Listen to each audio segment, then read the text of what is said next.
Hello बच्चों, तो चलिए इस प्रश्न को पढ़ते हैं। सरल रेखाओं x plus 2y plus lambda 3x plus 2y plus 1 बराबर 0 व x minus 2y plus mu x minus Y plus 1 बराबर 0 के कुल की सरल रेखा का समीकरण है। तो यहाँ पर देखो, चारों विकल्पों में से हमें सही विकल्प का चयन करना है। तो प्रश्न में आगे बढ़ने से पहले इस प्रश्न से संबंधित जो मुख्य उदाहरणा है उसकी हम चर्चा कर लेते हैं। तो देखो, मुख्य उदाहरणा क्या हो जाएगी। दो सरल रेखाओं दो सरल रेखाओं के समीकरण को हल करने पर दो सरल रेखाओं के समीकरणों को हल करने पर उनका प्रतिच्छेदन बिंदु प्राप्त होता है। उनका प्रतिच्छेदन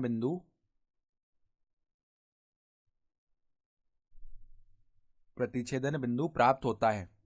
सही है, ये हम जानते हैं। तो अब देखो, हमारे पास दो अलग अलग तरीके की सरल रेखाओं का समीकरण है। पहले देखो, x प्लस 2y प्लस में lambda 3x plus 2y plus 1 बराबर 0।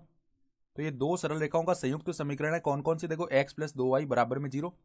एक तो यहां से ये रेखा मिलेगी हमें, और एक रेखा मिलेगी 3x प्लस में 2y प्लस 1 बराबर 0। तो इन दोनों का अगर प्रतिच्छेदन बिंदु निकालना है तो इनके समीकरणों को हल कर लेते हैं।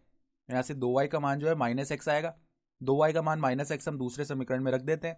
तो 3x माइनस एक्स प्लस 1 बराबर में 0, यानी कि 2x जो है वो किसके बराबर आएगा? माइनस 1 के, यानी x का मान माइनस 1/2 आ गया।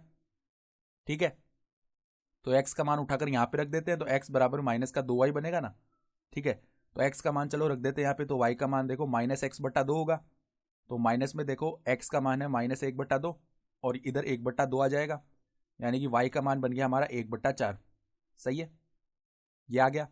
यहाँ से तो हमें क्या मिला? देखो, प्रतिच्छेदन बिंदु इनका माइनस 1/2 कोमा में 1/4। फिर देखो, दूसरी जो सरल रेखा है, मतलब संयुक्त समीकरण किस प्रकार है? x माइनस 2y प्लस में म्यू गुणा में क्या है? देखो हमारे पास यहाँ पर x माइनस वाई प्लस 1 बराबर 0। तो यहां से हमें देखो दो रेखाएं मिलेंगी, x माइनस 2y बराबर 0 और एक मिलेगी x माइनस वाई प्लस 1 बराबर 0। तो अगर हम x का मान निकाल लें तो वो आ जाएगा 2y। ये मान उठाकर यहाँ पे रख देते हैं। तो 2y माइनस वाई प्लस 1 बराबर 0, यानी y बराबर क्या आ जाएगा? माइनस का 1। तो y बराबर माइनस 1 हम यहाँ पे रखेंगे तो x बराबर क्या आ जाएगा? 2 गुणा में माइनस 1, यानी कि माइनस का 2। तो यहाँ से हमें प्रतिच्छेदन बिंदु क्या मिला? -2 कोमा में माइनस का 1 मिल गया। ठीक है, तो हमें इन दोनों की कुल की सरल रेखा का समीकरण बताना है, यानी कि ऐसी सरल रेखा जो -1/2 कोमा 1/4 से भी गुजरे और -2 कोमा -1 से भी गुजरे। ठीक है, तो हमारे पास में देखो, अगर प्रवणता लिखेंगे ना उसकी, तो क्या आ जाएगी? y2 माइनस y1, यानी देखो यहाँ पर x1 का मान क्या हो जाएगा? -1/2, y1 का मान 1/4, x2 का मान हो जाएगा -2 और y2 का मान हो जाएगा हमारा -1, यानी -1 माइनस में देखो y1 का मान क्या है? -1/4, मतलब केवल 1/4 है ना। तो इधर 1/4 लिख दिया, बट्टा में देखो x2 माइनस x1 यानी -2, माइनस में क्या आएगा? -1/2। तो इधर प्लस का क्या बनेगा? 1/2। तो यहाँ पर देखो ऊपर -4 -1 यानी -5/4 आ गया, और यहाँ पर देखो 2 ऊपर आ जाएगा। अब इधर देखो -4 प्लस 3 यानी माइनस का 3 आ गया। तो 2 यहाँ से 4 को 2 बार विभाजित करेगा, यानी कि ये बन गया 5/6। ये इसकी प्रवणता आ गई। तो अब देखो इसका समीकरण लिखेंगे ना रेखा का, तो y माइनस में y1 का मान क्या हो गया?